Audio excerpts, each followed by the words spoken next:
Hi, I'm Cary Stamp with Cary Stamp and Company.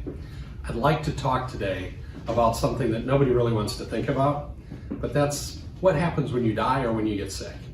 I'm talking about life insurance. So I hear commercials all the time on the radio for how to buy inexpensive, cheap term insurance and get it online or get it from Big Lou. And I'm here to tell you that you might want to think twice before you make that phone call to Big Lou to buy your insurance. Here's why. A lot of times people are sold term life insurance based simply on the fact that it is the cheapest possible policy. But one thing I want you to think about is that as you go through life, things change. And unfortunately, one of the things that changes most frequently for many of us is that our health changes. And when you have a change in your health, you don't necessarily want to be in a position where you lose your ability to have life insurance. So if you buy a term insurance policy, there's a few things I want you to think about.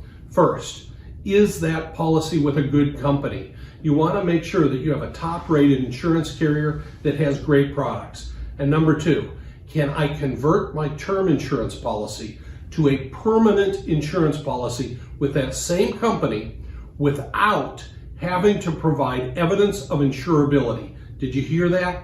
No health checks, no background checks, no letters from your doctors about what your health is. If you can convert, that means that you get the same rating as when the policy was originally issued.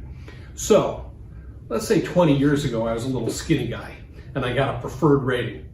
And maybe over the years I ate a little bit too much pizza and pasta and I became a bigger guy and I wouldn't still get that preferred rating. Well, I think the thing that you would want to know is that I could still take my old insurance policy and convert it to a permanent insurance policy with that company, and I get the preferred rating and I pay those rates. But you need to know that your policy has that. So you need to ask these questions. How long can I convert my policy? Some policies it's 5 years, some policies it's 10 years, and some policies it's for the full term. So if you have a 20 or 30-year term policy, you might be able to convert for the full period of time. However, most of them say that age 70, most policies say age 70 is the last time that you can convert. And the other thing you want to ask is what products. Some insurance companies will let you convert, but only into products that are very costly or very expensive. So do yourself a favor, don't call the guy on the radio, call a pro that understands how all of this stuff works. If you need our help, we're here. I'm Cary Stamp with Cary Stamp and Company, and this has been a Principled Wealth Moment.